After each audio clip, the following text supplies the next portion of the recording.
Well, today is St. Patrick's Day. It's the 17th of March. It's a very wet day. It's also, though, a very subdued day because everyone is aware of the situation with regard to the coronavirus. And today, the Church of England has announced that they are planning to suspend their Sunday services.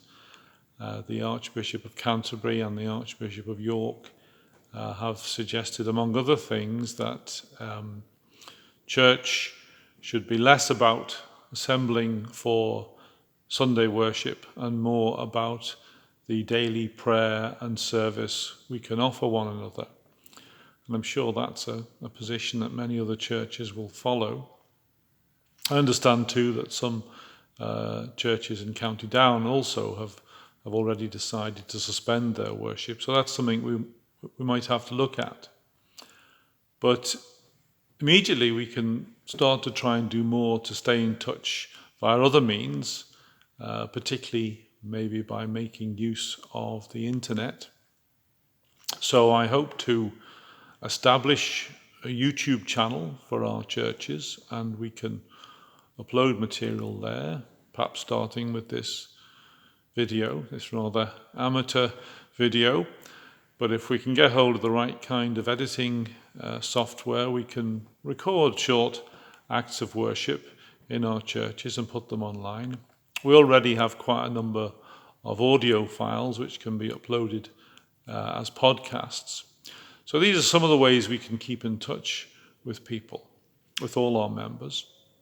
And I think it is a time when we do need to be thinking about each other and doing what we can for each other, particularly those who might be especially isolated at this time. This also, of course, is the time of Lent, and it's a time when we think of the 40 days and the 40 nights in which Jesus spent in the wilderness.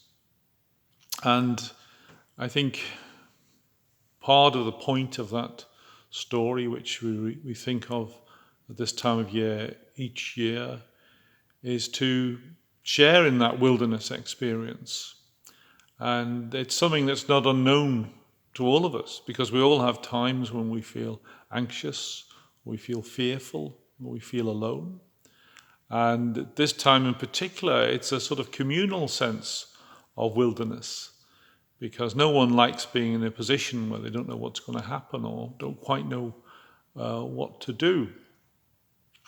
But what we all can do now is follow the best advice.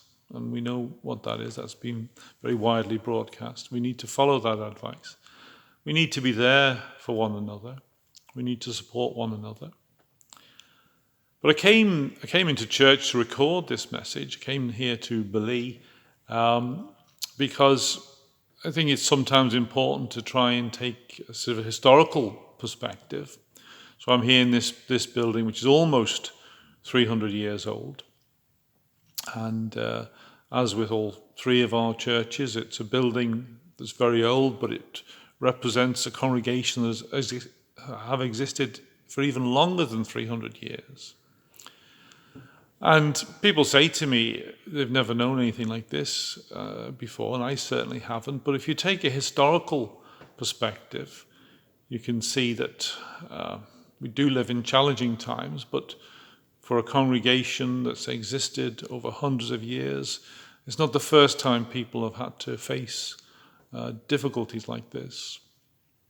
So I'm sure through the world wars, through violence and upheaval, the people who've worshipped in our three churches, they've known situations like this. And if we think back to 17th and 18th centuries, there were times then when the rural economy was often on a knife edge and people faced real crises of subsistence, and the congregations here were encouraged to come into church just to pray for the harvest because things were so dangerous. And later in the 1840s, of course, that was the time of the famine.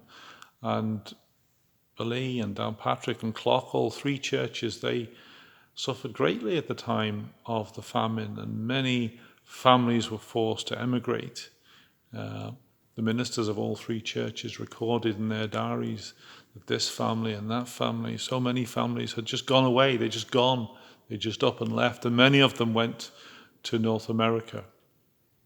And in the later 19th century, the Reverend S.C. Nelson remembered that so many families had gone from Downpatrick to a church. He just said North America, but I think it was probably the Unitarian Church in Montreal. So many families had gone there from Downpatrick that they'd have to expand that church in Montreal and added what they called the Downpatrick Isle. So challenging situations like this are not new. And in many ways, in the modern era, when we have so much technology and so much knowledge of science and medicine, we're perhaps better able to cope with them. But the main way we cope is by reflecting on our faith, on the faith that we share with each other, on the faith that we share with the generations who've gone before, on the faith that we can see in times of Lent, when people overcome adversity through relying on their inner resources of faith. And so that's what we must do now. And we must keep in touch, and so I will endeavour to establish ways of doing that. But look out for one another, look out for your neighbour, and I wish everyone God's blessing. God bless.